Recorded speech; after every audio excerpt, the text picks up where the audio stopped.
이비인후과 전문의가 들려주는 기코목 이야기.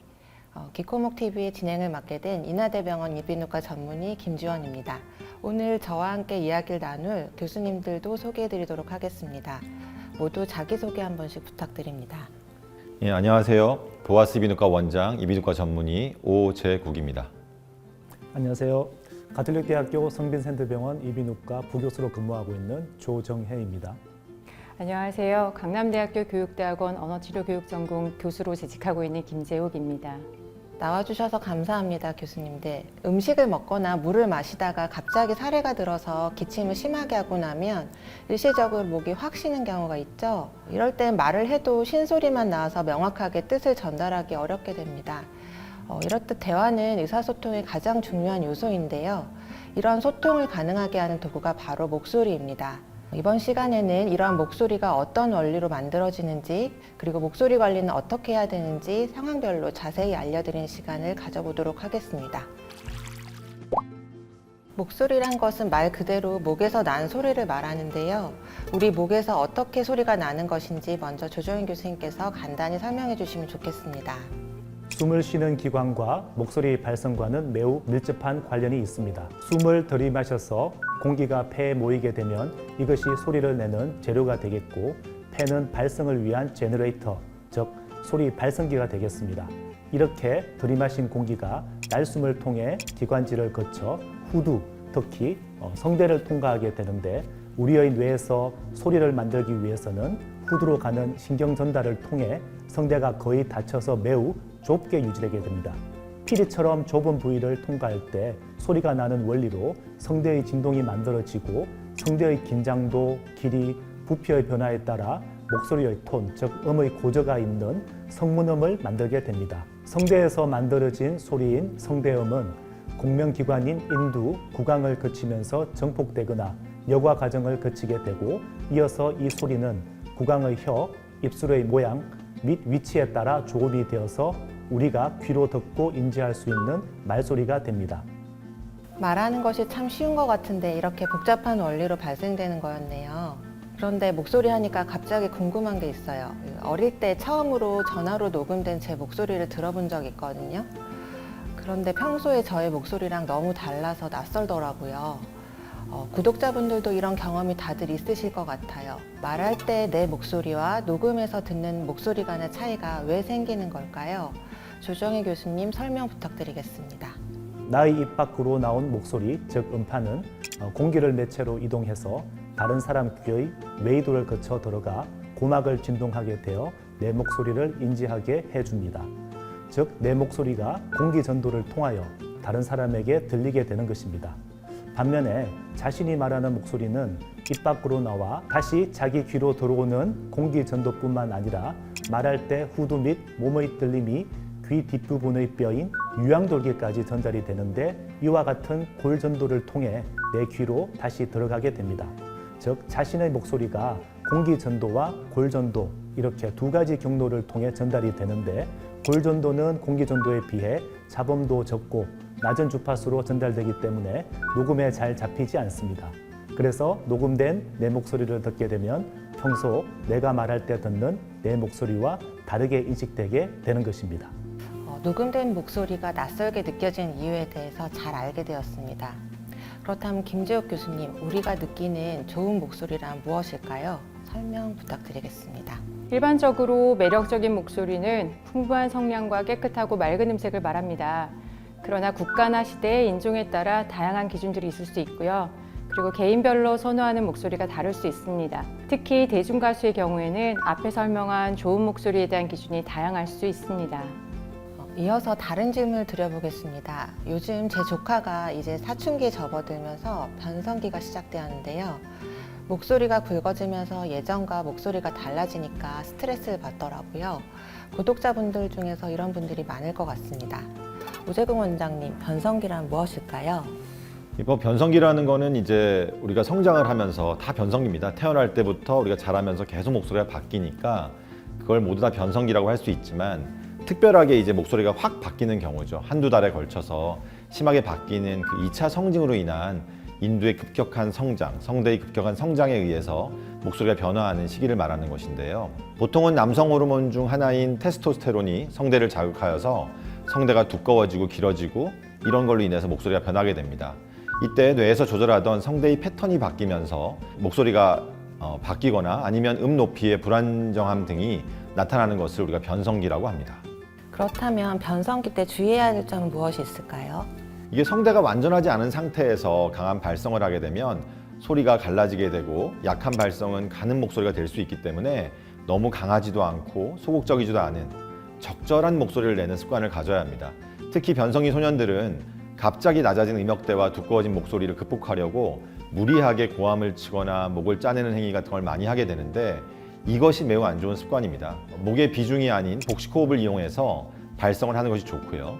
또 성대의 충분한 수분 공급으로 촉촉한 성대 상태를 유지하고 있어야 정상적인 마찰을 할 수가 있기 때문에 물을 자주 마시는 게 무엇보다 중요합니다. 찬물보다는 미지근한 물이 더 좋겠죠. 그 외에도 여러 가지 방법이 있는데요. 방금 말씀드린 내용을 포함한 7가지 수칙을 화면에 띄워드릴 테니 이 수칙을 잘 지키시면서 변성기를 이겨내시길 바라겠습니다.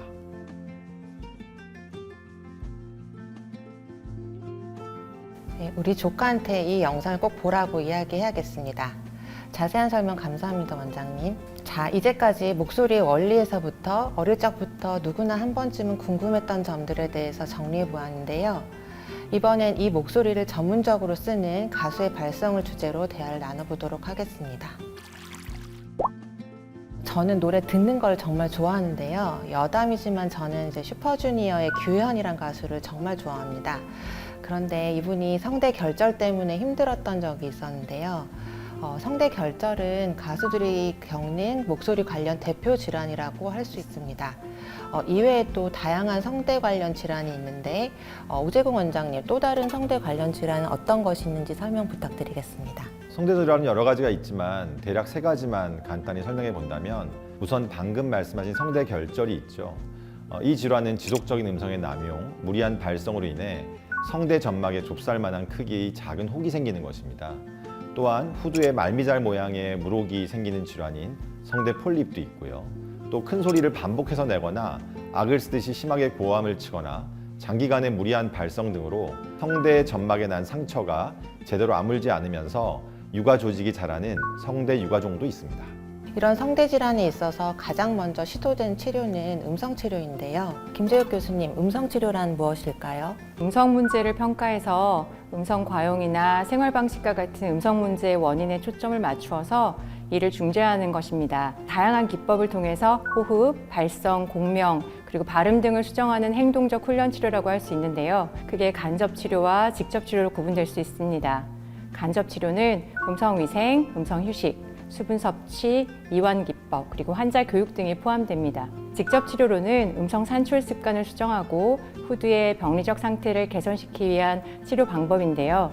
특히 성대 과기능의 경우 이완시키는 방법, 또 성대 과소기능의 경우에는 성대를 잘 접촉시킬 수 있도록 하는 방법 등 호흡 발성 공명의 말소리 산출 하위 체계 간의 적절한 균형을 촉진할 수 있도록 하는 다양한 기법을 적용할 수 있습니다. 교수님, 그렇다면 일상적인 말을 많이 하는 선생님들이나 상담원들 같은 직업군이는 고음역대의 소리를 많이 내는 가수나 성악가들 사이에 음성 치료의 차이가 있을까요? 직업군별로 적용되는 음성 치료가 크게 다르지는 않을 것 같습니다.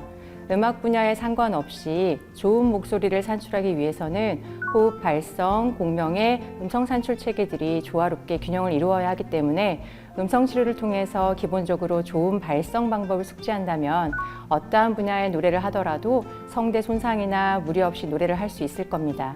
환자가 처한 상황에 따라 많은 차이가 있으니까 혼자 판단하기보다는 병원에 방문해서 상세한 치료 프로그램을 알아보는 게 중요하겠네요. 그런데 조정혜 교수님, 음성 치료로도 호전이 되지 않는 경우에는 수술이나 시술을 하게 될 텐데요. 어떤 수술을 하게 되는지, 경과는 어떤지 한번 설명을 부탁드리겠습니다. 음성장애에 대한 수술 또는 시술은 크게 3가지, 성대 내 약물 주입술, 후두 미세 수술, 그리고 레이저 시술이 있으며 병변과 환자의 상태에 따라 결정하게 됩니다. 먼저 성대 내 약물 주입술은 음성 치료의 주 대상이 되는 성대 결절 치료에 주로 활용됩니다. 수술로 병변을 절제하기보다는 부신 피질 호르몬인 스테로이드를 병변, 즉 결절 내로 주입을 하여 결절 자체의 크기를 감소시키는 것인데요. 만약 이렇게 해도 결절이 계속 커지거나 한쪽이 비대칭적으로 더 클 경우에는 수술적 절제를 고려하게 됩니다. 그리고 성대마비 때문에 발생한 목소리 장애도 약물 주입술이 필요합니다. 성대마비는 음성 치료를 통한 재활도 하지만 최근에는 성대 주입술을 일찍 시행하여 조기에 음성을 호전시키는 방법이 널리 쓰이고 있는데요. 필러와 같은 물질을 마비된 성대 근육 내로 주입을 하면서 성대의 부피가 커지게 되면 마비된 성대가 내전되어 양쪽 성대의 진동이 만들어져서 효과를 얻을 수가 있겠습니다. 다음으로는 후두 미세 수술이 있는데요.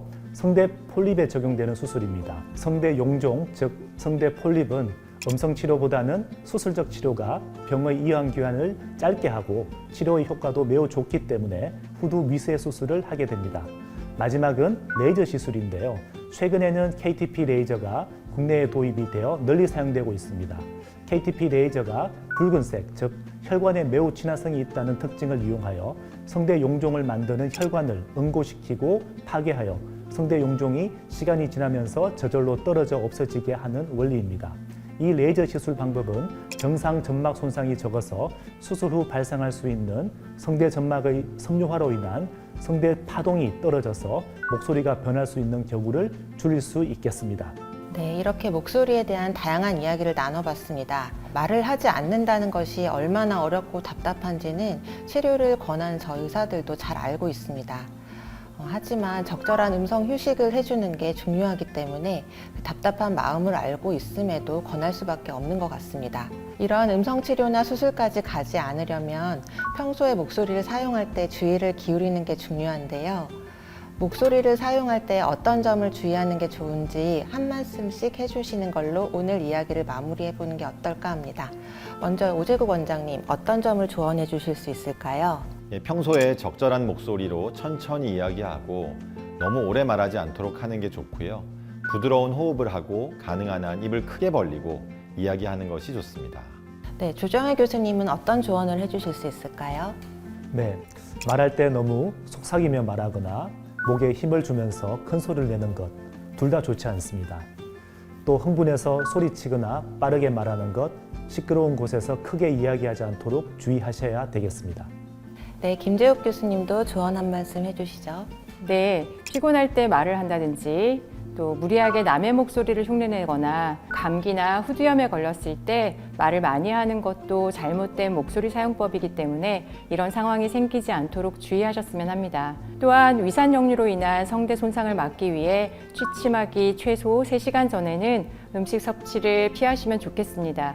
끝으로 목이 아프고 음질이 좋지 않을 경우에 입술 떨기, 혀 떨기 등의 이완 기법을 할 수 있고요. 그리고 제가 이제 여기 렉스복스라고 하는 물저항 빨대 발성을 가지고 왔는데요. 이걸 통해서 성대를 이완시키시면 도움이 될 겁니다. 잠시 보여드릴게요. 어렵진 않고요.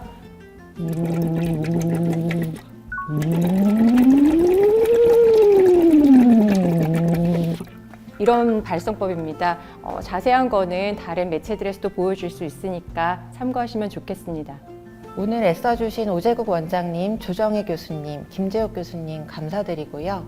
구독자분들, 오늘 영상이 도움이 되셨다면 구독!